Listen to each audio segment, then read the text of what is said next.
Boa tarde a todos, meu nome é Murilo Guedes, sou estudante de agronomia do nono semestre da Universidade de Cuiabá. O tema desse trabalho é o meloidógeno incógnita na soja, popularmente conhecido como nematóide da galha. Vale uma ressalva que o meloidógeno javanica também é um nematóide da galha, porém é uma variedade diferente desta que está sendo tratada no grupo, no trabalho específico. Bom, o que é o nematóide da galha então, né? Ou praticamente o que é o nematóide nesse momento. O nematóide ele é um verme microscópico, impossível de ter sua visualização a olho nu, é um verme muito pequeno. Ele fica no solo e ataca e se alimenta das raízes do sistema radicular das culturas. Como a gente pode ver aqui nessa imagem, esse aqui é o verme. Essa aqui é uma imagem microscópica de um laboratório que está sendo feita a análise. Foi coletado um pedaço de raiz, um pouco de solo de um lugar com uma infestação de nematóide, e aqui é a visualização dele no microscópio.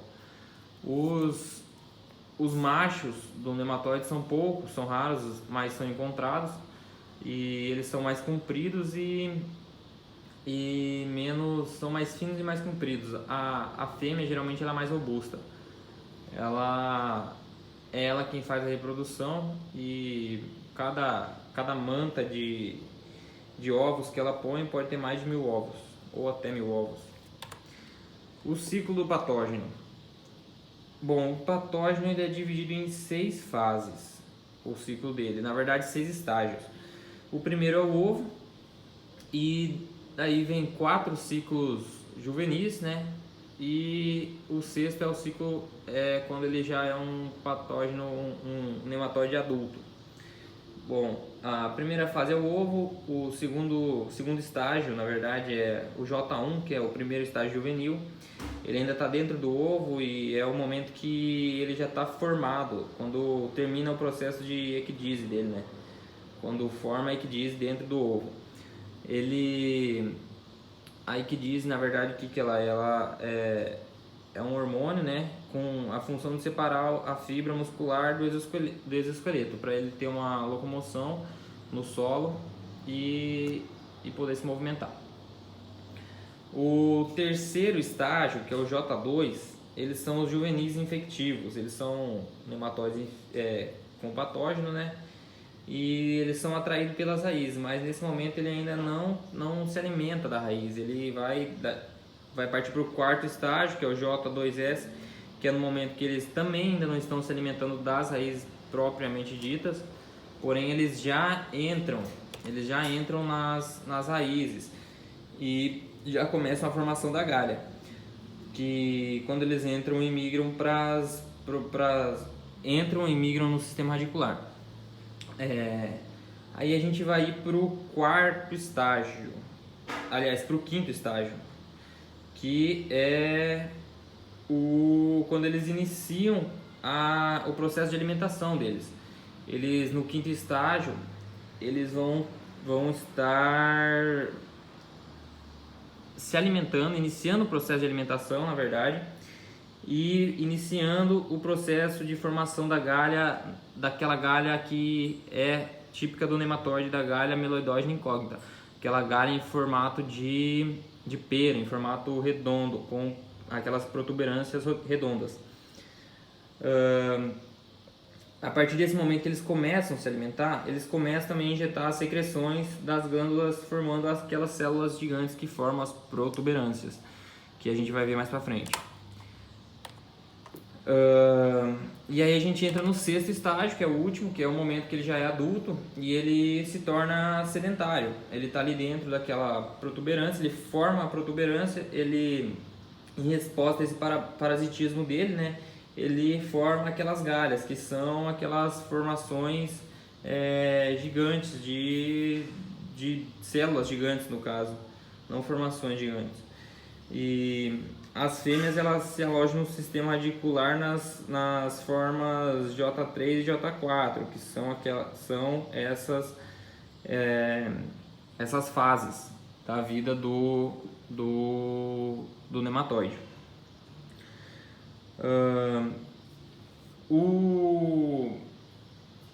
Vamos então, assim se encerra o ciclo do patógeno na sexta fase, no sexto estágio, e ele volta a produzir os ovos, a depositar sua manta de ovos para continuar o ciclo. Os danos do sistema, os sintomas e o diagnóstico. Os danos, eles são para o produtor, para a produção em si, ela é muito significativa, porque no mínimo 30% de uma lavoura que tiver infectada com... Na verdade, a lavoura que tiver infectada com um nematóide, no mínimo 30% dela vai estar com perda.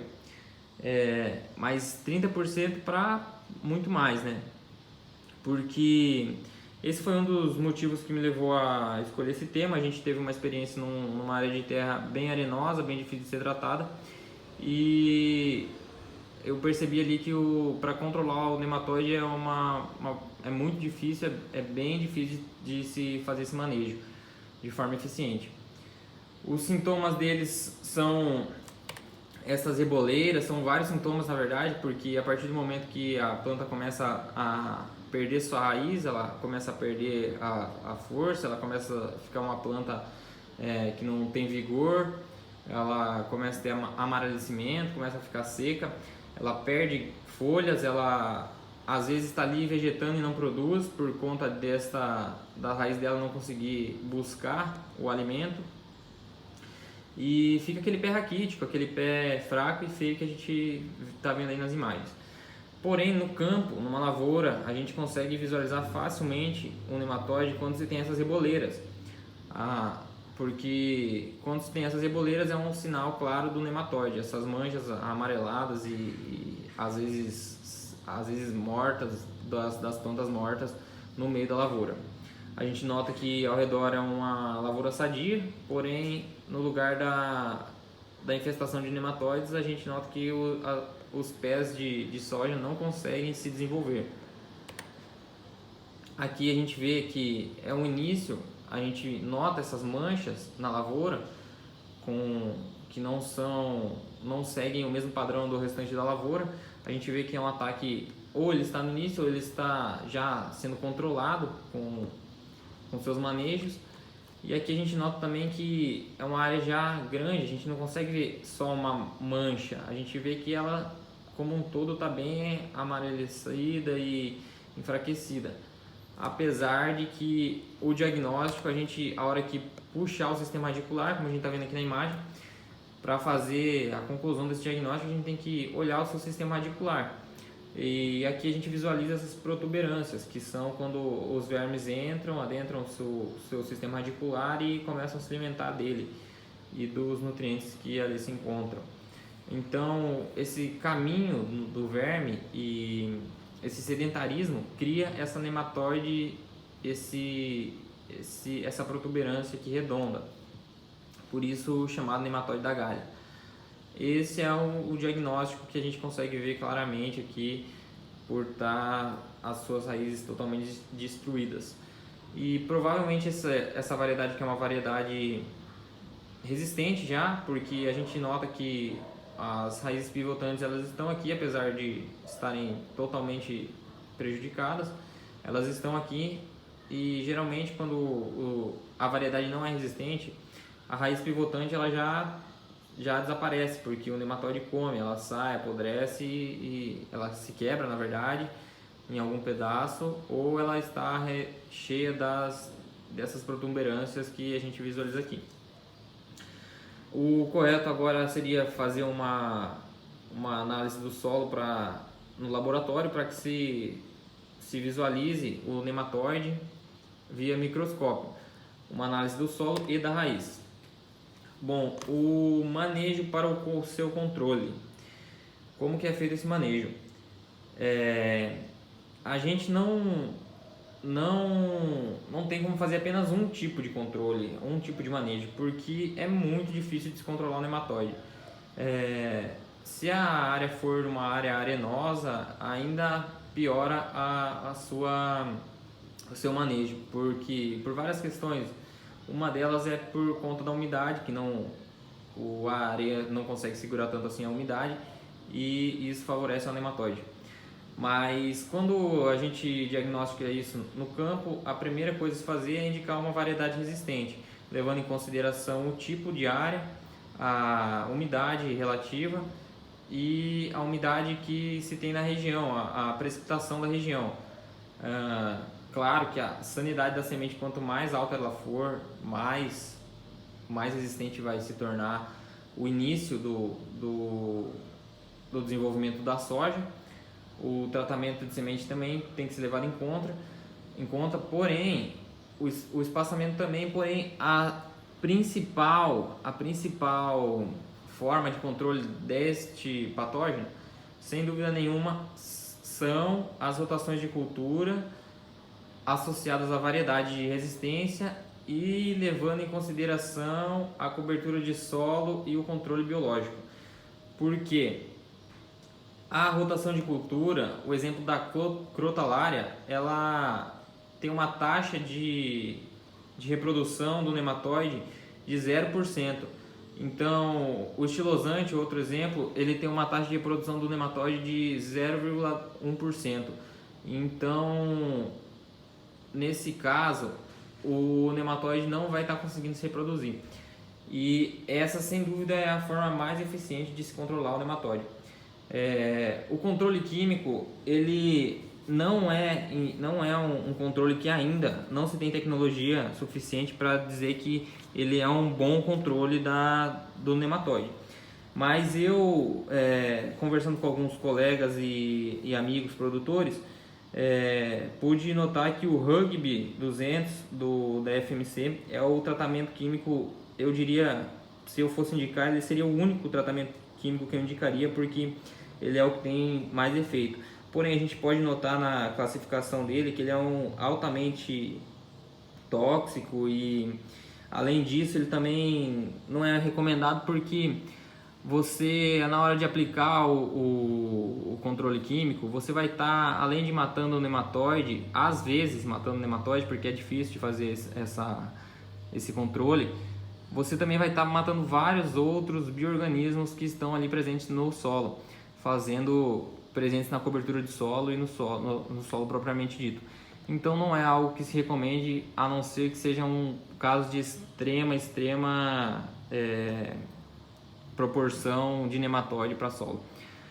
O controle biológico é muito levado em conta por questões de que o nematóide não se sente favorável aos micro-organismos no solo, aos micro-organismos que estão ali fazendo o seu trabalho de decomposição da cobertura do solo com o solo e fixando nitrogênio e dando uma condição melhor para a planta se reproduzir e que se tenha uma boa produção do material cultivado.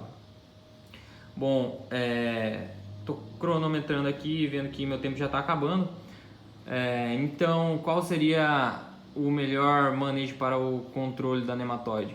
Seria o uso da variedade existente associada ao tratamento de semente com a sanidade, uma rotação de cultura de grande cobertura de solo, para que se tenha essa matéria orgânica viva ali no solo e que se faça um controle junto com um nematicida biológico, por conta de estar aplicando mais matéria viva no solo, para que ele esteja sempre em evolução ali, que dessa forma também a gente deixa o nematóide desconfortável e suscetível ao nosso tratamento. Bom, o trabalho era esse, espero que tenha atingido as expectativas. Vou virar aqui só para vocês verem que sou eu que estou falando. Tive que improvisar aqui essa gravação, espero que tenha ficado boa e obrigado.